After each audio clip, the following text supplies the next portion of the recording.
Keling, ekstraksiyalash jarayonini saksilet qurilmasi misolida tushuntirib beraman.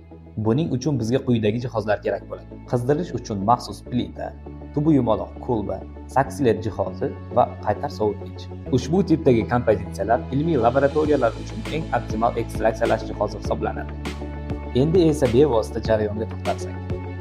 Pastdagi kolbani erituvchi bilan to'ldirib qizdiriladi. Natijada undagi erituvchi bug'lanadi. Bug' oqimi qaytar sovutgichga borganda kondensatlanib, suyuqlikka aylanadi.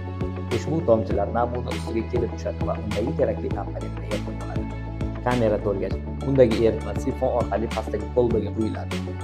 Davriy ravishda jarayon yangitdan boshlanadi va qayta takrorlanadi. Shu asnoda kimyoviy birikmalar saksilet jihozi yordamida to'liq ekstraksiyalab olinadi. Konsumo qattiq moddalar tarkibidagi alohida komponentlarni erituvchi yordamida ajratib olish jarayoni aynan ekstraksiyalash hisoblanadi.